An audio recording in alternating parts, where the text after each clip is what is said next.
ഇന്ന് സെപ്റ്റംബർ 16 കേരളത്തിലെ തിയേറ്ററുകളിൽ ഓടിക്കൊണ്ടിരിക്കുന്ന 3 സിനിമകളുടെ അവിട്ടം തന്നെ കേരള ട്രാക്കിംഗ്, കേരള എസ്റ്റിമേറ്റ് കണക്കുകളെല്ലാം തന്നെ ഇപ്പോഴത്തെ പുറത്തു വന്നിരിക്കുകയാണ്. അതിൽ ആദ്യത്തെ സിനിമയാണല്ലോ ഓണം റിലീസായിട്ട് തിയേറ്ററുകളിലേക്ക് എത്തിയ കൊണ്ടൽ. ആന്റണി വർഗീസ് നായകനെ എത്തിയ സിനിമയ്ക്ക് മറ്റു സിനിമകളുടെ ഇതുപോലെ ഇന്ന് കളക്ഷൻ വർധന നേടിയെടുക്കാനായിട്ട് കഴിഞ്ഞിരിക്കുകയാണ്. ഇന്നലെ ഇതേ സമയം 22 ലക്ഷത്തിന് മുകളിലായിരുന്നെങ്കിൽ ഇന്ന് 23 ലക്ഷത്തിന് മുകളിലാണ് സിനിമയുടെ കേരള ട്രാക്കിംഗ് ഗ്രോസ്.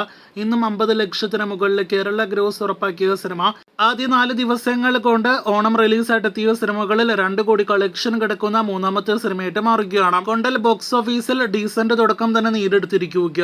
അടുത്തത് ബാഡ് ബോയ്സ് എന്ന സിനിമയുടെ ബോക്സ് ഓഫീസ് റിപ്പോർട്ടാണ്. ഓണം റിലീസായിട്ട് എത്തിയ മലയാളം സിനിമകളിൽ കളർഫുൾ ഫൺ എന്റർടൈനർ സിനിമയായിരുന്നുവല്ലോ ഒമർ ലുലുവിന്റെ ബാഡ് ബോയ്സ്. സിനിമ ഇന്ന് അവിട്ടം ദിവസത്തിൽ കളക്ഷൻ വർധന നേടിയെടുത്തിരിക്കുകയാണ്. ഒപ്പം സിനിമയെ കൊണ്ട് നേടിയെടുക്കാൻ പറ്റുന്നതിൽ ഏറ്റവും മികച്ച കളക്ഷനും സിനിമ നേടിയെടുത്തിരിക്കുകയാണ്.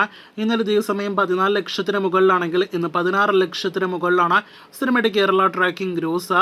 ഇന്ന് 30 ലക്ഷത്തിന് മുകളിൽ കേരള ഗ്രോസ് ഉറപ്പാക്കിയ സിനിമ ആകെ 4 ദിവസങ്ങൾ കൊണ്ട് 1 കോടിയിലേറെ കേരള ഗ്രോസ് കളക്ഷൻ കടക്കാനായിട്ട് ഒരുങ്ങുകയാണ്. കൊണ്ടലിന്റെ കളക്ഷൻ പോലെ ഓണം റിലീസായിട്ട് എത്തിയ മലയാളം സിനിമകളിൽ ഡീസന്റ് തുടക്കം ബാഡ് ബോയ്സ് എന്ന റഹ്മാൻ സിനിമയും നേടിയെടുത്തിരിക്കുകയാണ്. വീഡിയോയിൽ അവസാന report the greatest of all ടൈമിന്റേതാണ്. ചിത്രത്തിന്റെ ഇന്നേ ദിവസത്തിൽ കേരള ട്രാക്കിംഗ് റിപ്പോർട്ട് പുറത്തു വരുമ്പോൾ തിരുവോണ ദിവസത്തെ സമാനമായ കളക്ഷൻ തന്നെയാണ് ഇന്ന് അവിട്ടം ദിവസത്തിലും സിനിമ നേടിയെടുത്തിരിക്കുന്നത്. ഇന്നും ഇന്നലെയും 12 ലക്ഷത്തിന് മുകളിലാണ് സിനിമയുടെ കേരള ട്രാക്കിംഗ് ഗ്രോസ്. ഇന്നലത്തെ ഇതുപോലെ ഇന്നും 20 ലക്ഷത്തിന് മുകളിൽ സിനിമയ്ക്ക് കേരളത്തിൽ ഗ്രോസ് ഉണ്ടാകും.